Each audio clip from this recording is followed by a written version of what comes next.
Hi, I am Juliana, and she is Pisica. Hello, my friends cat lovers. We are thrilled to present you a new episode of A Cat Tale, the Battle of Cat-tania, the resilience of the feline nation. In a land of rolling hills and gentle breezes, there existed a proud and peaceful nation known as Cat-tania. The cats who called this land their home were known not just for their grace and agility, but for their deep sense of unity and loyalty to one another. At the heart of Cat-tania stood its capital, Meonta, a city of purring harmony, where the streets were always filled with the sounds of contented felines basking in the sun. To the east, however, lay Dogland, a sprawling country ruled by dogs, who were as numerous as they were powerful. The capital of Dogland, Barking Hard, echoed with the howls of an army always ready for battle. For years, the dogs of Dogland had cast envious eyes on the smaller nation of Cat-tania, their leaders believing that its lands would be an easy prize. After all, Cat-tania was but a fraction of Dogland's size, and its inhabitants seemed more suited to lounging than to war. One day, the winds carried troubling news to President Purston, the wise and cautious leader of Cat-tania.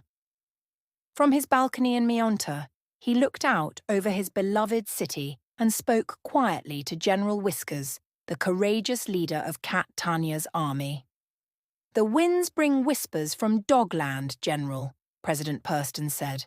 "The dogs are restless, and their gaze is fixed upon us." General Whiskers, his fur bristling with determination, nodded. "They see us as small and weak, but they know nothing of the heart that beats within a Cat-tanian's chest. We must prepare, for if they come, we will show them the strength of our unity." The call to arms went out, and the cats of Cat-tania, from the youngest kitten to the oldest Tom, answered. They sharpened their claws and fortified their city, ready to defend their home against the looming threat. It was not long before the earth trembled under the paws of the massive Dogland army, led by the fierce and overconfident Commander Growler. The dogs, with their great numbers and booming voices, believed the battle would be over by nightfall. "Today we claim Cat-tania," Commander Growler barked as his forces charged toward the Cat-tanian border. "Their lands will be ours by sundown." But as the dogs approached, they were met with a fierce and unexpected resistance. The cats, under the sharp-eyed leadership of General Whiskers, used their agility and knowledge of the terrain to their advantage. Though vastly outnumbered, they fought with precision and coordination, repelling the first wave of the dog attack with a strength that belied their small size. Stunned and forced to retreat, Commander Growler snarled at his defeated troops. "This isn't over, cats. We will return." But the return of the Dogland forces did not bring the easy victory they had anticipated. For 3 long years, the war between Dogland and Cat-tania raged on. The dogs, growing weary from their prolonged campaign, found themselves frustrated at every turn by the cunning and determination of the cats. In the war room of Meonta, President Purston and General Whiskers, along with the cautious Sergeant Scratch, reviewed their strategy. Despite the hardships they had faced, the cats remained resolute. "We've reinforced our northern border," reported Sergeant Scratch, his voice as calm as his steps. "Our scouts tell us the dogs are growing tired. They never expected us to hold out this long." General Whiskers, his eyes gleaming with fierce determination, nodded. "We may be small, but we fight with all 9 lives. As long as we stand together, Cat-tania will endure."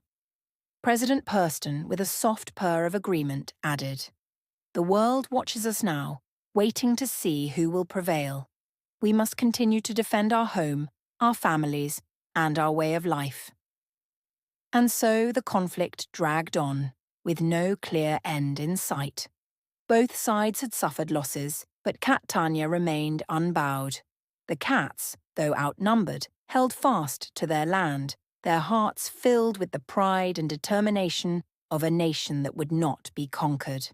The battlefield, once filled with the sounds of fierce fighting, was now eerily quiet. as both sides dug in, preparing for the next clash. The cats of Meanta, though weary, looked to the future with hope, while the dogs of Barkinhard, though determined, began to wonder if they had underestimated their feline foes. For 3 years, Cat-tania had stood against a foe 10 times its size, its spirit unbroken. But as the war stretched on, the outcome remained uncertain. Would the cunning of the cats triumph over the strength of the dogs? Would peace ever return to the land?